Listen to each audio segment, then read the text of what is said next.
आज हम लोग शुरू करते हैं मैटर्स इन आवर सराउंडिंग्स, जो आपका 9th क्लास का फर्स्ट चैप्टर है। ठीक है, हमारे आसपास के पदार्थ ये किस सेक्शन में आता है? तो केमिस्ट्री के सेक्शन में आता है। ठीक है, वैसे भी आपको मैं बता दूं, केमिस्ट्री का जो बेसिक शुरू होता है या केमिस्ट्री पूरा स्टडी जो किया जाता है, तो केमिस्ट्री का बेसिक जो है वो मैटर ही है। अगर मैटर को हम लोग पढ़ लिए अच्छे से, मैटर के हर एक सेक्शन को अगर अच्छे से पढ़ लिए तो मेरा केमिस्ट्री मजबूत हो जाए। ठीक है, ये चीज़ होता है। तो इसीलिए हम लोग को केमिस्ट्री मैटर के बारे में बहुत जानना जरूरी है। इसीलिए 9th क्लास का first chapter, second chapter, third chapter, fourth chapter, ये सारा का सारा लगातार आपका यही चीज चल रहा है। क्या हो, कोई प्रॉब्लम है क्या? हाँ, नहीं ना? तो शुरू करते हैं। सबसे पहले मैटर होता क्या है? ठीक है, पदार्थ कहते किसको है, ये चीज पहले पता होना चाहिए।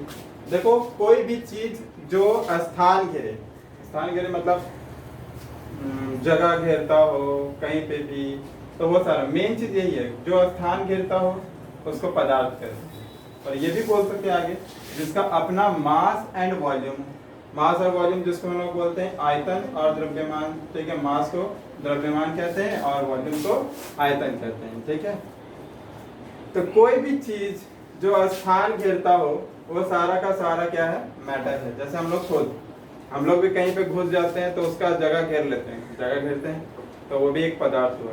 कॉपी किताब बैग का जगह घेरता है, या कहीं पे भी रख देंगे तो उसका जगह घेर लेगा, तो वो भी पदार्थ है। हर एक चीज देखेंगे, जो भी स्थान अगर घेर रहा हो तो वो पदार्थ होगा। लेकिन कुछ कुछ ऐसी चीज भी होती है जो स्थान नहीं घेरता, जैसे कोई फीलिंग्स।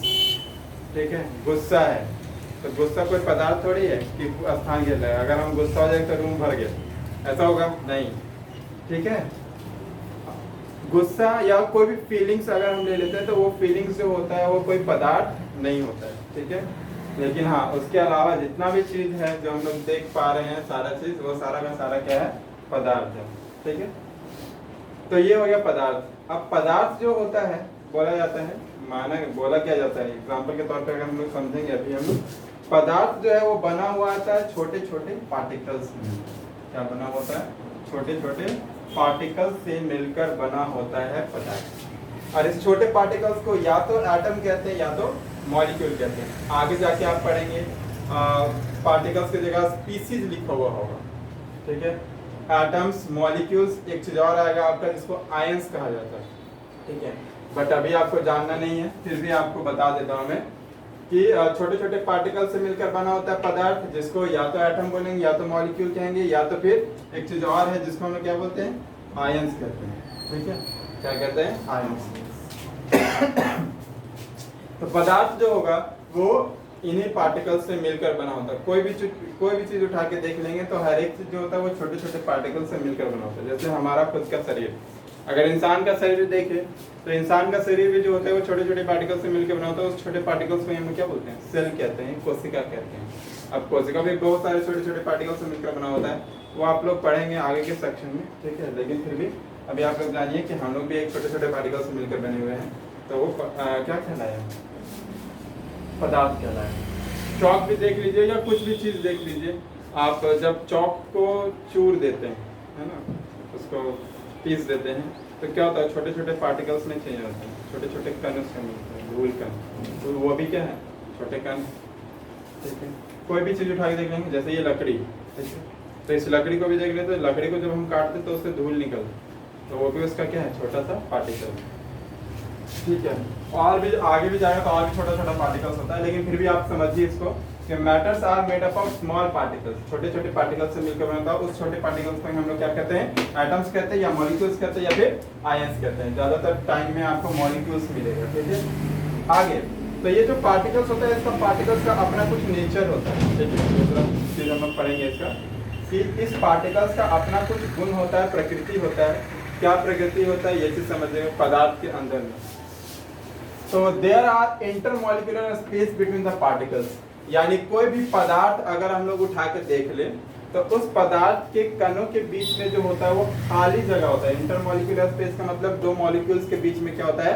खाली जगह होता है। याद रखिएगा, पदार्थ के कणों के बीच में खाली जगह होता है। ठीक है, पदार्थ के कणों के बीच में खाली जगह होता है। कैसे प्रूव करें?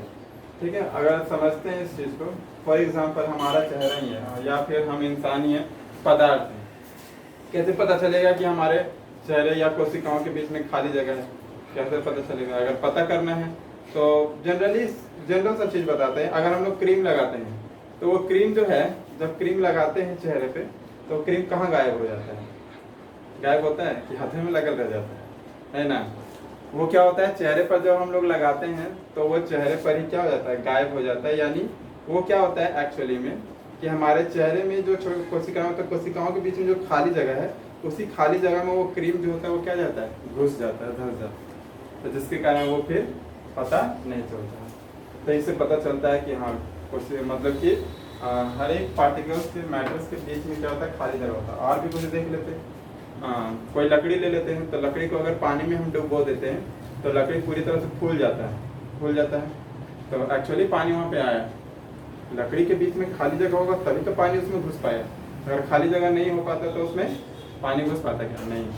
चौक भी ले लेंगे, अगर एक चौक ले लेते, चौक को भी पानी में डाल देते तो वो फूल जाता है, तो पानी उसमें घुसा तभी तो वो फूला। और पानी उसमें घुसा क्यों? क्योंकि उसके कानों के बीच में क्या था, खाली जगह था। इसी कारण से तो क्या है, ऐसा बोला जाता है कि पदार्थ के कणों के बीच में क्या है, खाली जगह है। इस तरह से कोई भी पदार्थ आप देख लेंगे, हर एक पदार्थ के बीच में क्या होता है, खाली जगह उपस्थित होता है। दूसरा है particles of matter are always moves, यानी पदार्थ के कण जो होते हैं वो निरंतर गतिशील होते हैं, वो हमेशा गति करते रहते हैं। ठीक है, अब ये चीज कैसे प्रूफ होगा, है ना?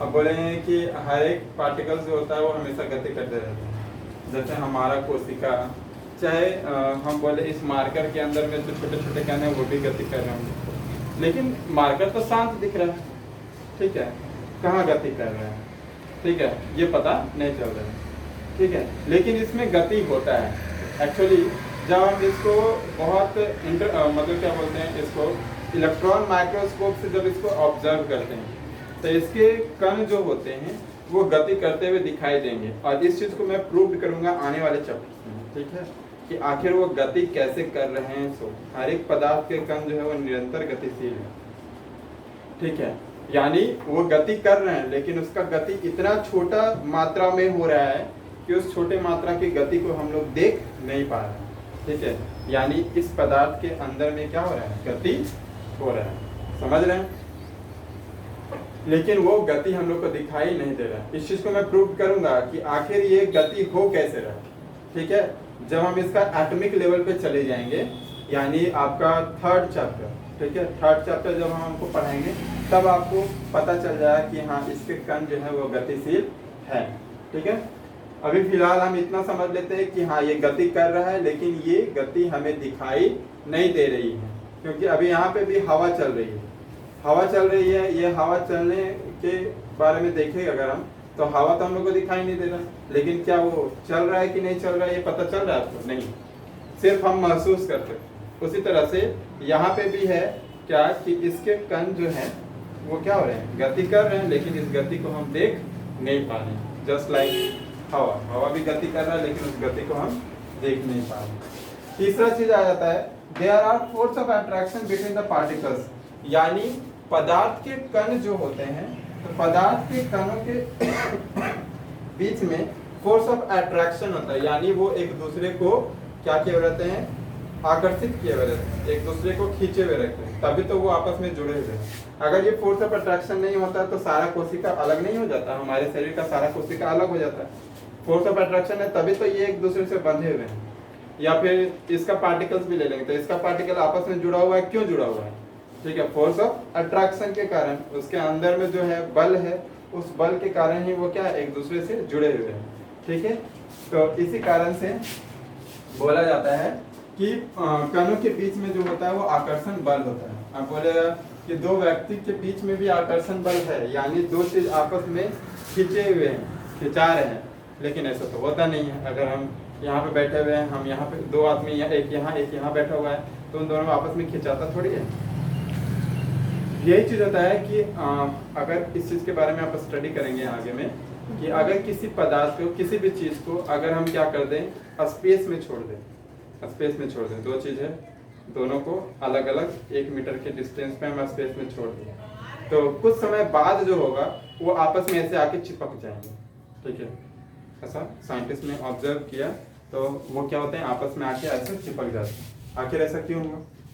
ऐसा इसलिए हुआ क्योंकि उन दोनों के बीच में फोर्स ऑफ अट्रैक्शन था, और उस फोर्स ऑफ अट्रैक्शन को कम करने के लिए वहां पे ना हवा था ना पानी था, कुछ भी नहीं था। ठीक है, इसी कारण से वो आपस में चिपक गए। लेकिन यहाँ पे फोर्स ऑफ अट्रैक्शन को कम करने के लिए बहुत सारी चीजें उपलब्ध हैं। जैसे हवा है, हवा जो है वो ड्रैग फोर्स लगाता है, जिसके कारण वो दोनों पदार्थ जो होते हैं वो अलग ही रहते हैं। ठीक है, अगर ये चीज नहीं होता, वातावरण प्रेजेंट नहीं होता, हमारे आसपास इन्वायरमेंट प्रेजेंट नहीं होता, तो हम लोग भी आपस में क्या होते हैं, चिपक जाते हैं, ऐसा हो सकता है। तो यही चीज बोला जाता है, there are force of attraction between the particles, particles के बीच में फोर्स ऑफ अट्रैक्शन होता है। ठीक है, ये चीज हो गया।